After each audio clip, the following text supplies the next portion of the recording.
I am Elsie. I have spent a long time sitting with stories like this one. Accounts that people send to near-death experiences from all over, usually when they have nowhere else to put them. I have noticed that a lot of people try to use the biggest, most colorful words to describe what happened to them, but the ones that really stay with me are the ones that anchor themselves to a single small object. For Rose, that object is a silver bell. It is the kind of bell you would see on a side altar in an old church, something meant to signal a change in a prayer, but for her, it became the last solid thing in the world. Rose is a nun here in Nashville, only 35 years old, and she has spent most of her adult life in a world of silence and very specific, repetitive tasks. When she sent me her account, I was struck by how she didn't lead with the visions of the future or the warnings she received. She led with the cleaning solvent and that little bell. I think sometimes we look for the meaning of life in the stars, but for people like Rose, it starts with a smudge on a brass candlestick. I've been wondering about how that focus, that quiet, small-scale life, shapes what happens when the floor literally drops out from under you. Let's just listen to how she tells it. My name is Rose Althea. I am 35 years old, and for the last 12 years, my life has been measured in the distance between the morning bell and the evening prayer here in Nashville. People think being a nun is all meditation and floating through hallways, but a lot of it is just scrub brushes and the smell of vinegar. That is what I was doing 8 days ago. It was June 3rd, a Wednesday. It was one of those Nashville mornings where the humidity already feels like a wet wool blanket draped over your shoulders by 7 a.m. I was in the side chapel, the small one we use for early morning intentions. It is a quiet place, even for a convent. The walls are thick stone, and it usually stays cool, but that morning it felt heavy. I had a bucket of a new cleaning solvent that had been donated to us.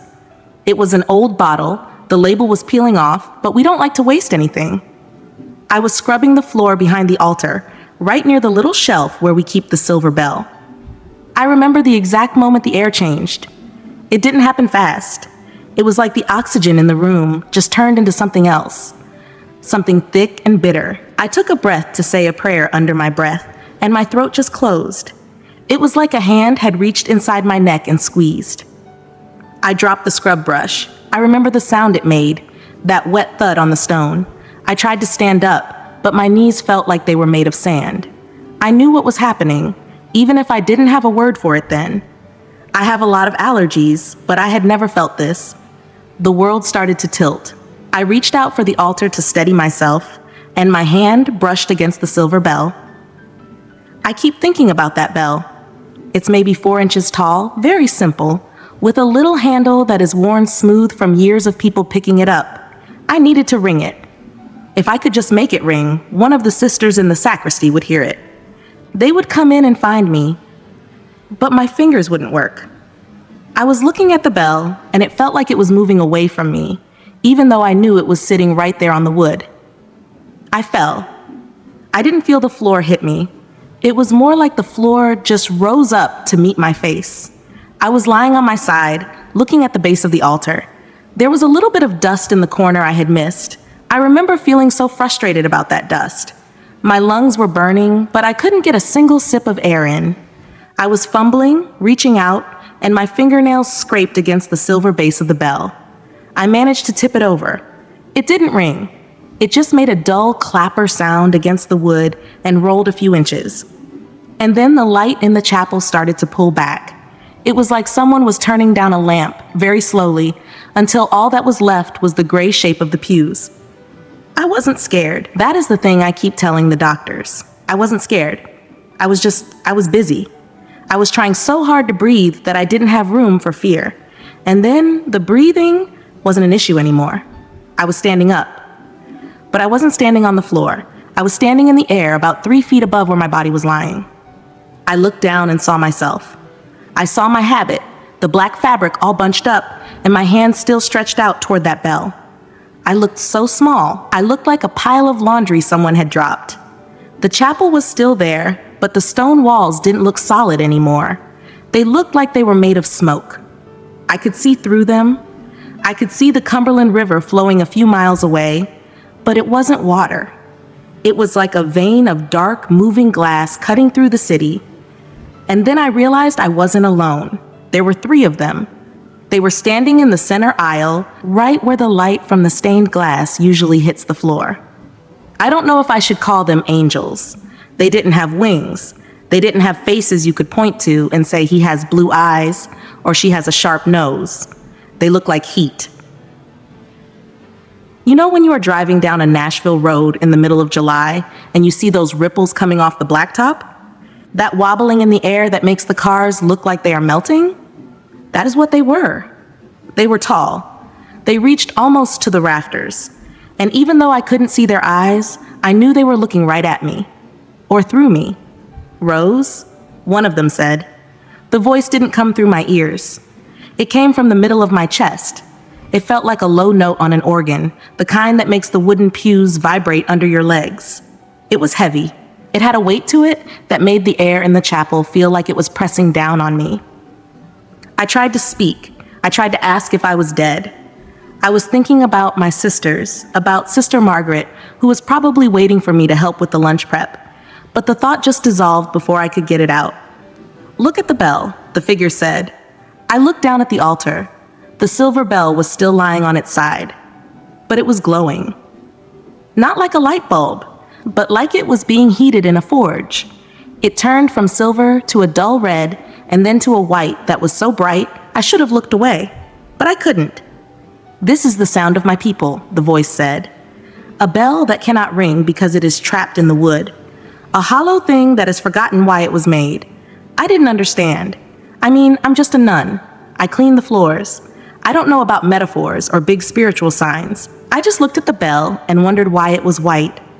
Then the chapel walls they didn't fall. They just stopped being there. I was standing with the 3 heat ripple figures and we were looking out over Nashville. But it wasn't the city I know. It wasn't the place where I go to the dentist or see the tourists on Broadway. It looked like a hive. A giant, dry, gray hornet's nest. All the buildings were there. The tall ones, the ones with the pointed tops that people call the Batman building, but they were hollow. I could see inside them. They were filled with people, thousands of them, and they were all shouting.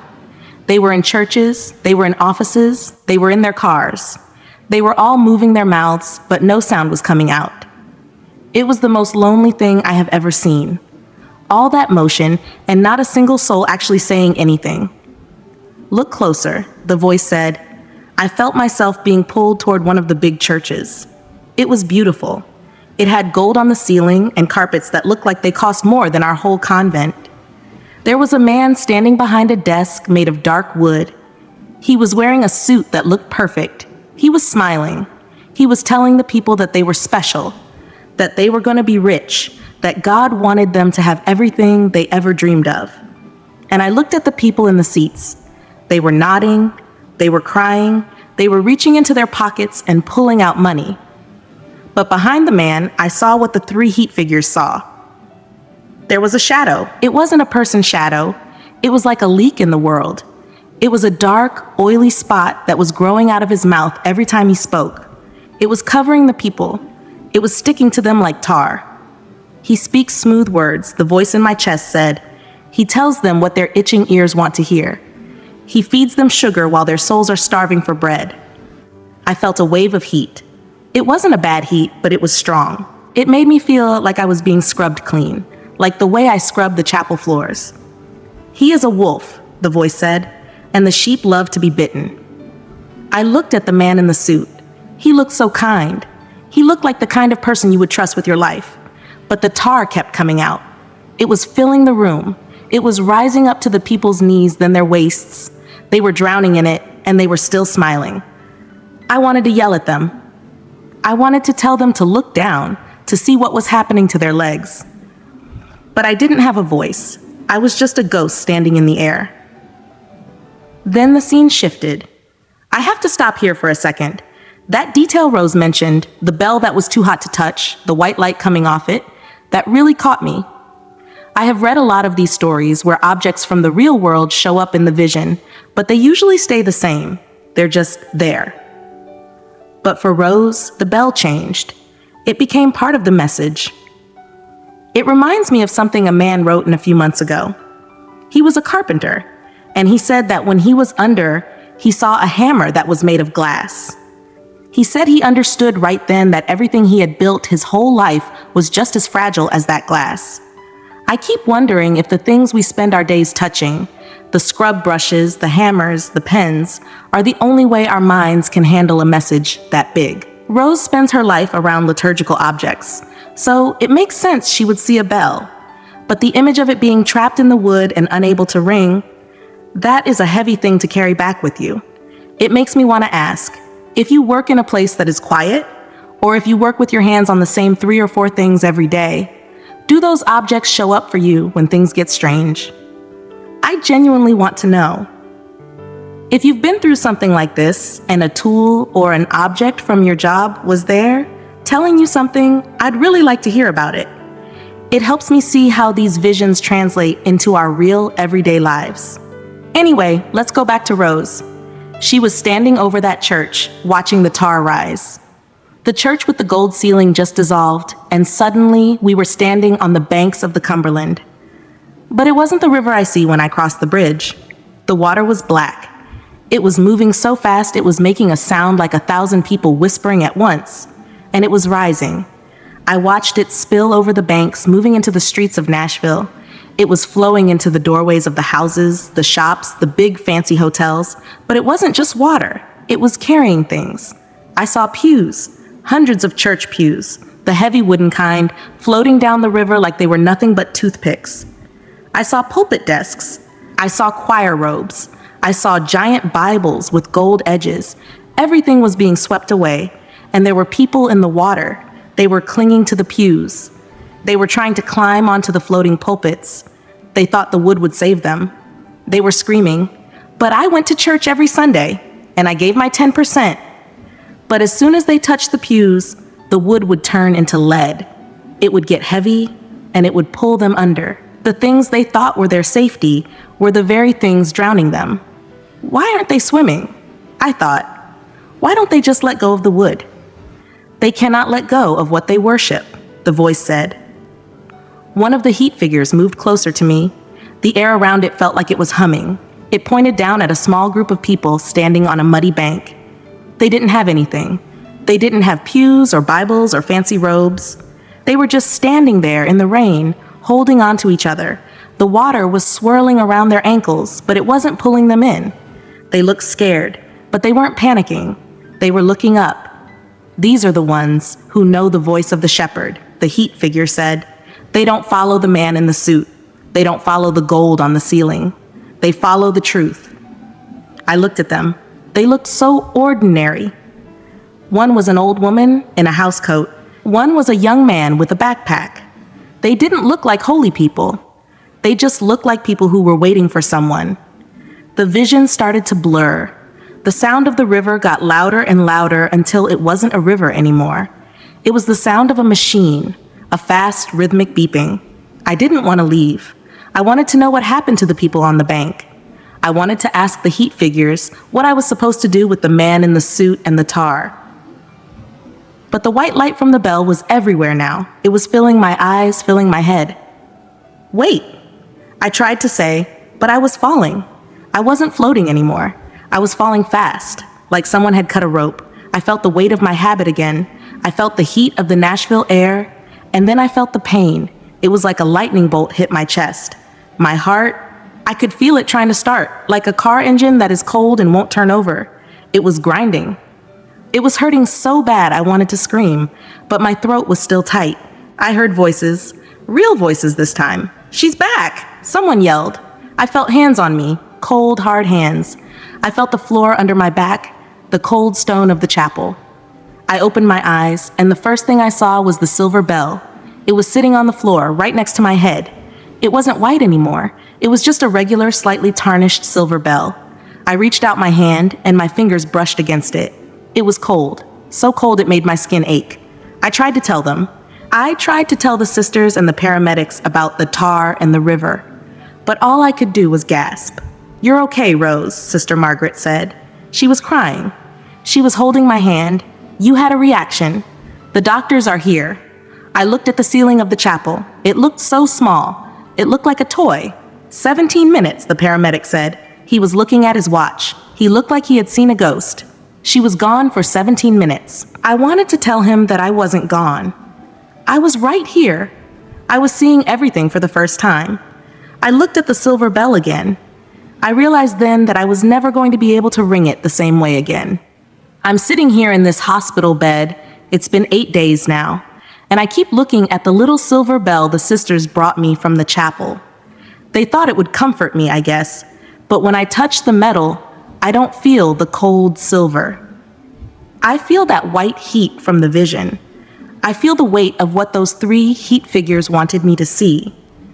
Before the river, before the water started rising, they took me back over the city. It's hard to say how we moved. It wasn't like flying. It was more like the world just rearranged itself around us until we were standing right over Broadway. You know how Nashville sounds on a Saturday night? The music coming out of every door, the people laughing, the neon lights bouncing off the pavement. In the vision, all of that was gone. The neon was there, but it didn't have any color. It was just a pale, flickering gray. And the music, it wasn't music. It was just a low, vibrating hum that made my teeth ache. The tallest figure, the one whose voice felt like the stone floor, moved its hand. It didn't point, it just shifted.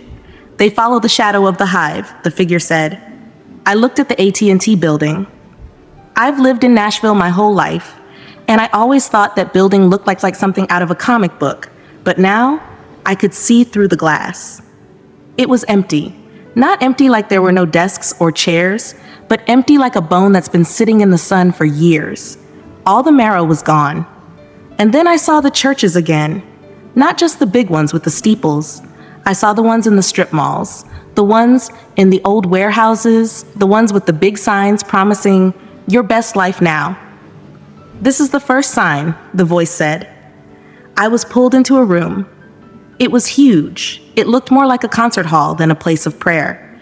There was a woman on the stage. She was beautiful, and she was holding a Bible, but she wasn't reading from it. She was just using it as a prop, like a singer uses a microphone. She was telling the people that God didn't want them to worry about sin anymore. She said that sin was an old-fashioned concept meant to keep them from their potential. She told them that as long as they felt good, they were in the center of God's will. I looked at the words she was saying. In the vision, words weren't just air. They had shapes, and her words were like gray vapor. They looked like the steam that comes off the Cumberland in the winter. But when the people breathed them in, the vapor turned into heavy stones in their chests. They twist the word to fit the world, the heat figure said. Instead of changing their hearts to match the truth, they changed the truth to match their desires. I felt a sudden, sharp pain in my hand, like I'd touched a hot stove. I looked down, and I realized I was still holding the memory of that silver bell. It was glowing again. My people are being fed stones, the voice said. They ask for bread, and their leaders give them rocks and tell them it's a blessing. I wanted to stop her. I wanted to tell that woman on the stage that she was hurting them. But the heat figure moved us again. We were in another place, a smaller one this time. A man was preaching about how God wanted everyone to be healthy and rich. He said that if you weren't successful, it was because you didn't have enough faith. He was quoting verses, but he was clipping them. He was taking a piece from here and a piece from there, like someone cutting up a letter to make it say something else.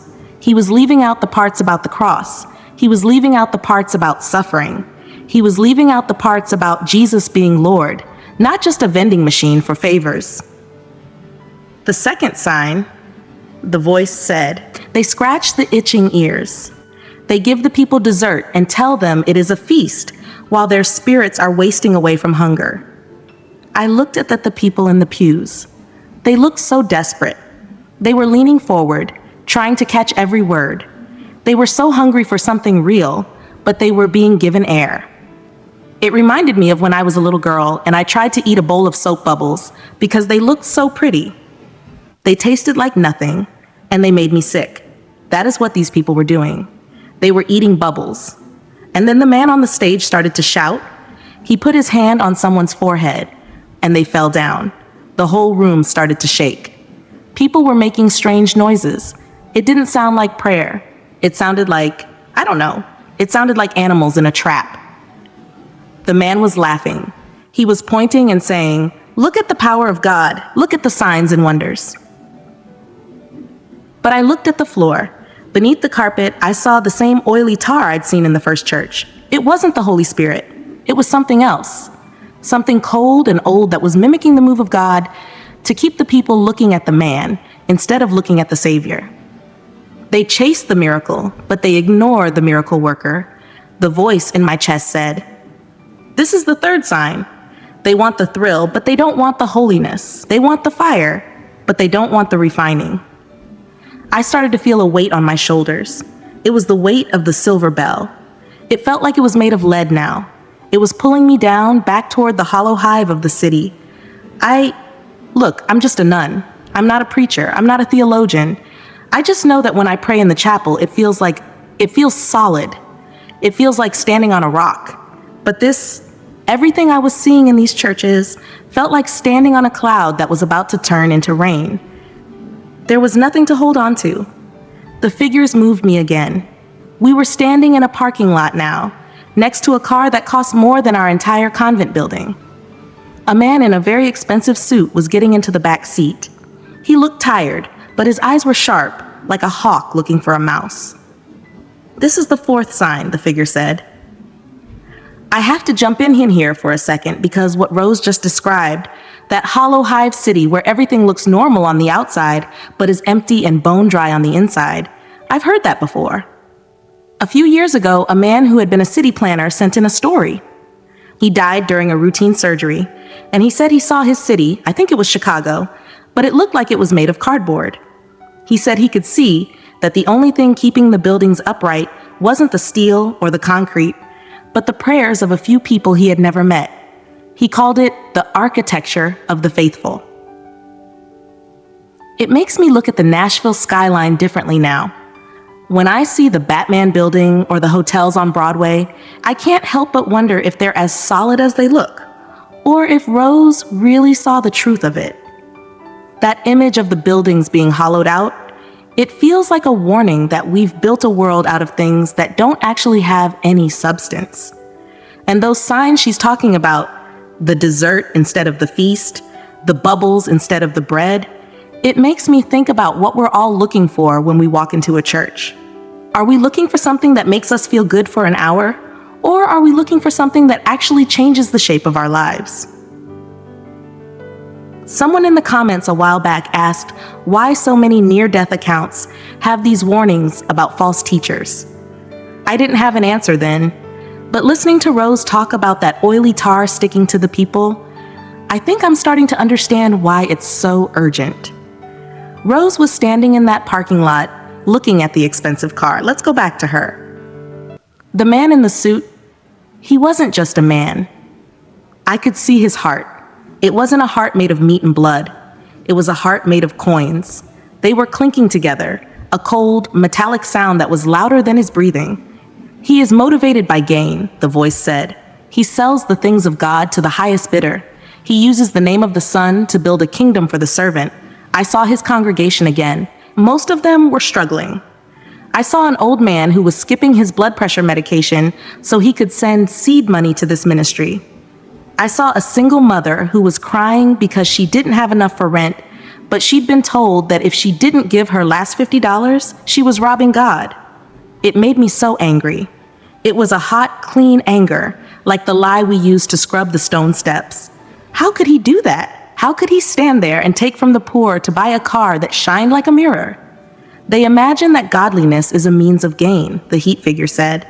They have turned the temple into a marketplace again. And the whip is coming, Rose. I felt the silver bell in my hand start to vibrate. It was a high, thin sound, like a glass about to break. The fifth sign, the voice said. Suddenly the parking lot was gone, and I was looking at a screen. It was a computer screen, a phone screen, a TV screen. It was millions of screens all at once. And on every one of them, someone was claiming to have a new word from God. They were making predictions. They were saying, "Thus says the Lord, this person will win the election." Or by this date, this disaster will happen. And when it didn't happen, they didn't repent. They just deleted the video and made a new one. They made excuses. They said the people didn't have enough faith to make the prophecy come true. They speak in my name, but I have not spoken, the voice said. It was louder now, and the air around the heat figures was turning from white to a deep, burning gold. They lead my people into confusion. They make them tethered to the news and the politics of the world instead of being tethered to me. I saw people living in fear because of these prophecies. I saw families splitting up, people moving across the country, people losing their minds because they were trying to follow a word that didn't come from the Spirit. It was a word that came from the hollow hive. And then came the sixth sign. We were back in the first church, the one with the gold ceiling. A man was standing in a small office. Someone was with him, a young man looking very nervous. The young man was trying to ask a question. He was saying, "Sir, I was reading the Bible, and what you said on Sunday, it doesn't seem to match what's in the book." The man in the suit didn't answer the question. He didn't open the Bible. He just stood up and pointed his finger. "How dare you question God's anointed?" he shouted. His voice was like a hammer. "You are bringing a spirit of rebellion into this house. Touch not the anointed. If you question me, you are questioning God." The young man looked so crushed. He walked out of the room with his head down, and I could see the oily tar from the man's finger sticking to the back of his neck. "They refuse to be held accountable," the voice said. "They have made themselves kings, and they use the word as a shield to hide their sin. But a true shepherd is a servant, Rose. A true shepherd lays down his life for the sheep. He does not use the sheep to line his nest." The heat figure moved closer to me. I couldn't see its face, but I felt a sadness coming from it that was so heavy I thought I would break. "The time is short," it said. "The hive is dry, and the fire is coming." Then the river started to rise.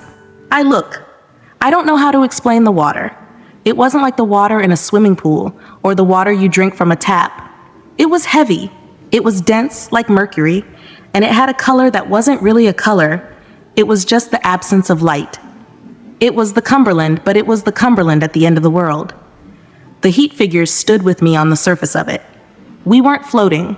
We were standing on the tension of the water like it was a sheet of glass. But beneath our feet, the city of Nashville was being swallowed. The hollow hive buildings I told you about, they were cracking. I could hear the sound of the concrete snapping. It sounded like dry sticks breaking in a forest, but it was coming from skyscrapers. The three figures didn't look afraid. They looked resolved, like they were watching a forest fire that they knew had to happen to clear out the dead wood. "The water is the truth," the tall one said. "Its weight is the weight of holiness. Nothing that is hollow can stay on top of it." I looked down into the dark swirl, and that's when I saw the pews. They were coming from every direction. I recognized the wood from some of the big historic churches downtown, the dark, polished mahogany, the heavy oak with the velvet cushions. They were bobbing in the water at first, looking like rafts. I saw a man in a choir robe. He was clutching the end of a long pew, kicking his legs, trying to keep his head above the black water. He was shouting. He was reciting the names of all the committees he'd served on, all the charity auctions he'd organized. He was shouting his credentials at the sky. "I was a deacon for 20 years, he screamed. As soon as the words left his mouth, the pew he was holding onto, it changed. It didn't look like wood anymore. It started to look like wet, gray ash. It began to soak up the black water, getting heavier and heavier. I watched his fingers slip. He was trying to dig his nails into the velvet, but the velvet was turning into slime. The pew tilted, and he went under with a sound like a stone being dropped into a well. "He is holding on to the shadow of a building," the heat figure said. "He thinks the structure is the savior. He thinks the tradition is the life. But the building is empty, Rose." Then I saw the man from the church with the gold ceiling, the one in the perfect suit. He was standing on top of a massive pulpit that was floating like a barge. He was still talking. Even with the world snapping and the black water rising to the tops of the towers, he was still talking into a microphone that wasn't connected to anything. "God is doing a new thing," he was shouting. "The flood is just a transition to your next level. Claim your territory in the name of the blessing." The people in the water around him were reaching up, trying to grab the edge of his pulpit barge. But every time someone touched it, the man would kick their hands away. He was telling them they didn't have enough faith to stay afloat. He was telling them that if they had just followed his 7 steps to prosperity, they wouldn't be wet. The figure next to me moved its hand, and the air wobbled. "The hireling does not care for the sheep," the voice said. "When the wolf comes, he leaves them. When the water rises, he uses them as a bridge to save himself." I watched as a wave, a massive, silent wall of that dense black water, rose up behind the pulpit. It didn't crash, it just leaned forward, slow and heavy, and folded over the man and his dark wood desk. There was no splash, just a sudden, total silence where the shouting had been. I felt that silver bell in my hand again. It was so heavy now, it was making my arm ache. I looked down at it, and I saw that the silver was cracked. There were lines running through it like veins. "The bells have been silenced by the noise of men," the figure said. "They ring for their own glory. They ring to gather the crowds for the show, but they do not ring for me." The weight of the water, it started to pull at me too. I felt my feet sinking into the surface. I was scared then. I thought, I'm a nun. I've spent my life in a building. I've spent my life following the rules of an order. Am I going to sink too? Is my habit just more lead? I looked at the heat figure, and for the first time I felt like I could see a hint of a face. Not a human face, but a presence of such intensity it made me want to hide. "Do you love the bell, Rose?" it asked. "Or do you love the one the bell rings for?" I didn't know the answer. I mean, I'm 35. I've been in the convent since I was 23. The bell is my whole day. It's my lunch, it's my sleep, it's my work. But I looked at the black water and the sinking pews, and I realized that if the convent building washed away tonight, I didn't know who I would be. That was the lowest moment. It was darker than the water. It was the feeling that everything I had built my life on was just another hollow hive. I felt like I was disappearing. I felt like I was just a pile of black fabric and a silver bell, and there was nothing inside. "I'm sorry," I whispered. I don't know how to breathe without the walls. The heat figure reached out. It didn't touch me with a hand, but a wave of heat washed over me. It felt like the sun coming out after a week of rain in Nashville. It was a cleansing heat. It didn't burn, but it made the deep grime I was feeling, the spiritual dust I'd carried without knowing it, just evaporate. "I am the wall," the voice said. It wasn't the heat figure speaking anymore. It was the source. It was the one the figures were serving. I am the sanctuary. I am the rock that the water cannot move. Suddenly, we weren't on the surface of the Black River anymore. We were on a bank. It was muddy, and the rain was coming down in gray sheets, but the ground was solid. It was real. There was a group of people there. I told you about them before. The woman in the housecoat, the boy with the backpack. They were sitting on the ground, huddled together. They were wet and cold, and they looked exhausted. But they weren't looking at the sinking buildings. They were looking at each other, and they were looking at a light that was coming from the center of their circle. I looked into the center, and there he was. He didn't look like the paintings. He didn't look like the statue we have in the garden. He looked like a worker. He had calluses on his hands. His clothes were dusty. He was sitting on a rock, and he was breaking a piece of bread and handing it to the old woman. He wasn't shouting. He wasn't promising them private jets or next-level blessings. He was just there, and where he was, the black water couldn't reach. It was like there was an invisible line in the mud that the river couldn't cross. "These are my remnant," the heat figure said. "They have come out from the hive. They have left the hollow places because they heard my voice." I watched as the man with the calloused hands looked up. He looked right at me. He didn't smile, not exactly, but his eyes, they were like the eyes of someone who has known you since before you were born. "Rose," he said. My name sounded different when he said it. It didn't sound like a label. It sounded like a song. "You have to go back," he said. I shook my head. I looked at the Black River and the sinking city behind me. I didn't want to go back to the hollow hive. I wanted to stay on the muddy bank in the rain with the worker. "I can't," I said. "The air is gone. The bell is broken." "The bell is not the message," he said. He stood up and walked over to me. He held out his hand. He wasn't holding a silver bell. He was holding a small, smooth stone from the river. Tell them what you saw, he said. Tell them the water is rising. Tell them to stop following the men who build hives of noise. Tell them to find me in the silence. Tell them to come out from among them and be separate. I felt a sudden pressure in my chest. It wasn't the anaphylaxis. It was like my heart was being physically expanded, like a balloon being blown up too fast. They won't listen to me, I said. I'm just a nun. I clean floors. Then clean the floors of my house, he said. The grout is filled with filth, Rose. The shepherds have let the wolves into the fold, and the sheep are being fleeced. Warn them. I felt the 3 heat figures move behind me. The air was humming so loud now it felt like a swarm of bees. The golden light was growing, turning the gray rain into fire. The time is running out, the figure said. The wheat and the tears are being separated. The water is the weight of the truth, and the truth is coming for every building. I reached out to touch the man's hand, to grab onto the stone he was holding. But as soon as my fingers moved, the muddy bank vanished. I have to take a breath after that. The image of the heavy pews, that has really stuck with me. We spend so much of our lives trying to find something solid to hold on to, something that will keep us from sinking.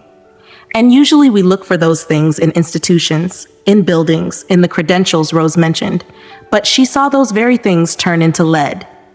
Someone in the comments last week said something that I keep thinking about now. They said, "A true shepherd doesn't build a fence to keep the sheep in. He provides a reason for them to stay." Rose saw the opposite of that. She saw fences that were being used to trap people while the water was rising. She saw leaders who were more worried about the gold on the ceiling than the souls in the seats. I keep wondering, if we saw our own world that way, if the spiritual reality of our cities was visible like that, how many of us would still be sitting in those pews? How many of us are holding on to things that are actually pulling us under? I've heard a few flood stories in these accounts, but I've never heard someone describe the water as the weight of holiness. That is a different way of looking at judgment. It's not an angry God throwing lightning. It's just the truth arriving, and anything that isn't true simply cannot float in it. I want to know from you, does that resonate? Does the idea of true shepherd look like that man on the muddy bank to you? Or are we still looking for the man in the perfect suit? I'm genuinely curious. Let's go back to Rose. She was reaching for the stone, and then everything changed. I was back in the falling. It was faster this time. It felt like I was being sucked through a straw. The heat was gone, replaced by a cold that was so sharp it felt like needles in my skin. I felt the hospital bed. I felt the rough sheets. They weren't like the altar linens at all. They felt like sandpaper. I felt the plastic tube in my throat. I felt the tape on my arm. My name? I could hear it. But it wasn't the song voice anymore. It was a nurse. "Rose? Rose, can you hear me? Squeeze my hand if you can hear me." I didn't want to squeeze her hand. I wanted the stone. I was fumbling, my fingers twitching on the bed sheets, trying to find the smooth river stone. But there was nothing there, just the thin hospital cotton. I opened my eyes. The light was too bright. It was that sterile, fluorescent light that has no life in it. Everything was white and gray. The walls looked too solid. They looked like a cage. I tried to talk, but the tube was there. I started to panic. My heart was jumping in my chest like a bird hitting the glass. "Easy, easy," the nurse said. She was a young woman, maybe 25. She had tired eyes. "You're in the hospital. You're in Nashville. You had a very bad reaction." I looked at her, and for a second, I didn't see a nurse. I saw through her. I saw the hollow hive again. I saw the noise in her head, the worries about her car payment, the fight she'd had with her boyfriend, the fear that she wasn't good enough. It was all there, like a layer of dust over her soul. I wanted to tell her to go to the river. I wanted to tell her to find the man on the muddy bank. The doctor came in then. He was looking at a clipboard. He looked at me like I was a math problem he had finally solved. "You're a very lucky woman, Rose," he said. 17 minutes with no pulse. We were about to call it. There's no reason you should be awake right now, much less looking at me. I wanted to tell him that lucky had nothing to do with it. I had been commissioned. I had been given a weight to carry that was heavier than the 17 minutes I was gone. I looked at the window. It was late afternoon. The Nashville sun was hitting the buildings downtown.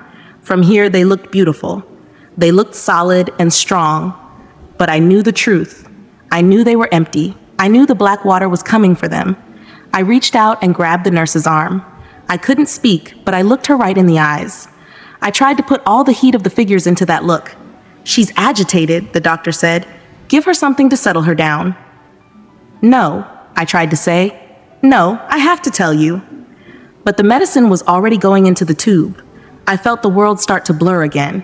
But this time, it wasn't a transition. It was a fog. It was the hollow world trying to put me back to sleep. The last thing I saw before I drifted off was the nurse's face. She was looking at me, and for just a second, the layer of dust on her soul seemed to stir. She looked curious. "I'll find you," I thought. "I'll tell you about the water. I'm still here in this bed. It's been 8 days. The sisters come to visit, and they bring me flowers and that little silver bell. They talk about the chapel and the cleaning and the liturgy. They think I'm the same Rose who fell on the stone floor, but I'm looking at them, and I'm seeing the tar. I'm seeing the pews that are going to turn into lead. And I'm realizing that the hollow hive isn't just out there in the city. It's in here too. The water is rising, and I have to tell them." They say it has been 8 days, but I don't really know what a day is anymore. In this hospital bed, time doesn't feel like a line. It feels like a circle that keeps getting smaller. The doctors come in and check my vitals, and they talk about anaphylactic shock and neurological recovery. They use words that are meant to be solid, but to me, they just sound like the empty humming of the hollow hive. The sisters brought me the silver bell yesterday. It is sitting on the rolling table next to my water pitcher.